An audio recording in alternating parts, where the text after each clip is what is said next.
जय जय श्री राम।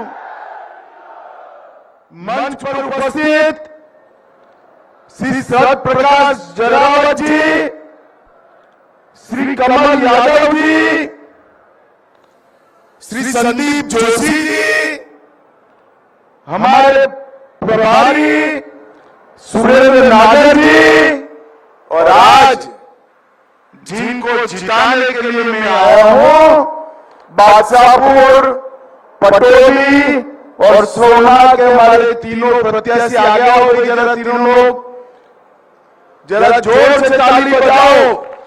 मेरे मित्र और आपके प्रत्याशी राव नरवीर सिंह, बहन विमला देवी और तेजपाल जी तंवर, तीनों को प्रचंड बहुमत से जिताना है। और इसलिए आज बादशाहपुर में इतनी बड़ी संख्या में आप लोग आए हो। सबसे पहले मैं शीतला माता को प्रणाम कर मेरी बात की शुरुआत करता हूं।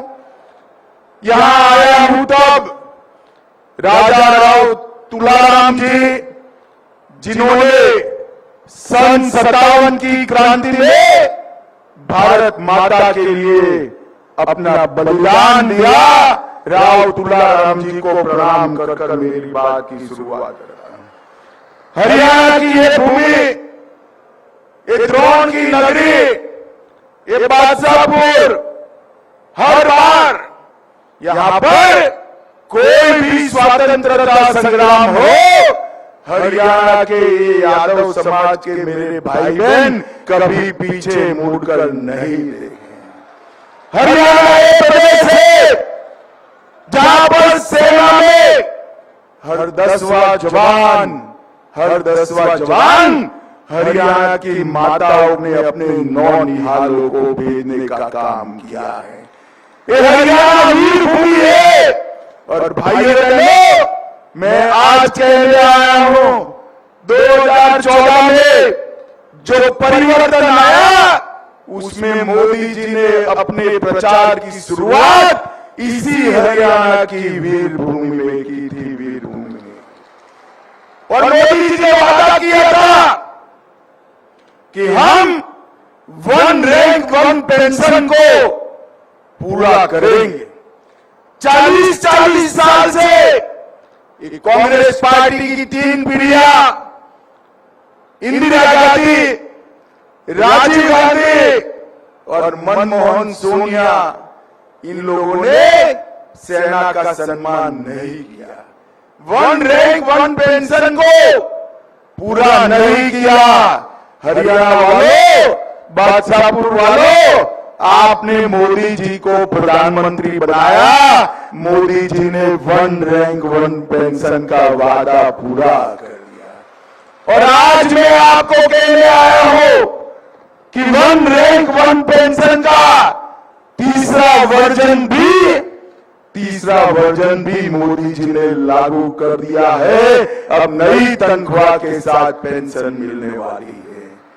भाइयों बहनों, ये राहुल बाबा जो है कांग्रेस के, जानते हो ना जरा? अरे जानते हो या नहीं जानते हो? ये राहुल बाबा ये झूठ बोलने का मशीन।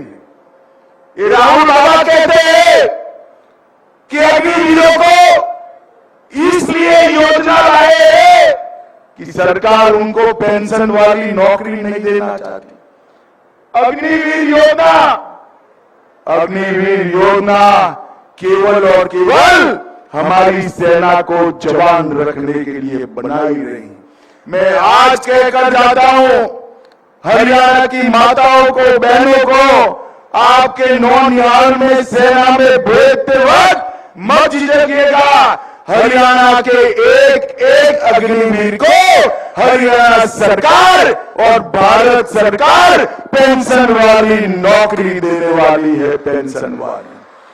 और मैं आज बादशाहपुर में कहकर जाता हूं, 5 साल के बाद कोई अग्निवीर ऐसा नहीं होगा जिसके पास पेंशन वाली नौकरी नहीं होगी। किसी को डरने की जरूरत नहीं है। भाइयों बहनों, 3 अक्टूबर को माता रानी का त्योहार शुरू हो रहा है, नवरात्रि शुरू हो रही है और 5 अक्टूबर को आपको वोट डालना है। 5 अक्टूबर को वोट डालते वक्त ये शक्ति का अपमान करने वाले राहुल बाबा और उसकी कांग्रेस पार्टी को जवाब देना है, जवाब देना है। और ये तुष्टीकरण में अंधे हुए हैं। मुझे बताओ बादशाहपुर वालों, अयोध्या में राम मंदिर बनना चाहिए था या नहीं बनना चाहिए था? जोर से बोलो, बनना चाहिए था या नहीं बनना चाहिए था? एक गर्व से कहते हैं हमने अयोध्या के विचार को हरा दिया। राहुल बाबा, सीटों पर हार जीत तो होती रहती है, आप इसको रामलला के अपमान के साथ मत जोड़ो। आपकी पार्टी ने 550 साल से रामलला टेंट में थे, अस्थाई मंदिर में थे, कुछ नहीं किया। मोदी जी ने भूमि पूजन भी किया, मंदिर भी बनाया और प्राण प्रतिष्ठा करने का काम भी कर दिया। भाइयों बहनों, हमने ये जो जवाब राहुल गांधी दे रहे हैं, इसका जवाब देना है। राव नरवीर बता रहे थे यहां पर सरकारें चलती थी, गुड़गांव का विकास नहीं होता था। नरवीर साहब, गुड़गांव छोड़िए, यहां कांग्रेस की जो सरकारें आती थी वो केवल और केवल एक जाति और एक जिले का विकास करती थी। 2014 में हरियाणा वालों ने भाजपा सरकार बनाई। ये 10 साल में हमने 36 बिरादरी और पूरे हरियाणा का विकास करने का काम किया है। पूरे हरियाणा, पहली बार हरियाणा में पूरे हरियाणा की 36 बिरादरी की चिंता करने वाली सरकार थी। पहले एक सरकार आती थी तो एक जिले का विकास होता था और गुंडागर्दी बढ़ जाती थी। दूसरी सरकार आती थी, दूसरे जिले का विकास होता था और करप्शन बढ़ जाता था। ये हुड्डा साहब की सरकार थी। दलाल, डीलर और दामाद वो चरम सीमा पर थे। मेरे गुड़गांव की सैकड़ों एकड़ जमीन दिल्ली के दामाद को धनवान बनाने में बर्बाद कर दी, बर्बाद कर दी। हुड्डा साहब, आज भी आपके लोग तैयार हो गए हैं। अभी मैं व्हाट्सएप पर देख रहा था, एक प्रत्याशी कहता है मुझे विधायक बना दो, मेरे हर समर्थक को 50-50 नौकरियां दूंगा। कैसे दोगे भाई? नियम है या नहीं है? और आप आपके समर्थक को दोगे तो हरियाणा की जनता क्या करेगी? भाइयों बहनों, कांग्रेस का जब शासन आता है, खर्ची और पर्ची से नौकरी देने का काम होता है। खर्ची और पर्ची से भारतीय जनता पार्टी की सरकार आई, हमने हरियाणा में 1.5 लाख लोगों को नौकरी दिया। ना खर्ची ना पर्ची, कोई दलाल की जरूरत नहीं है।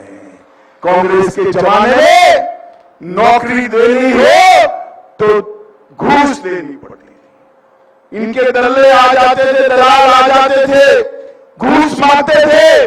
भारतीय जनता पार्टी ने सरकार बनाकर ऐसा शासन दिया कि डाकिया 51 रुपए का सगुन लेकर युवाओं को अपॉइंटमेंट लेटर डाकिया ही दे जाता है, कहीं जाने की जरूरत नहीं।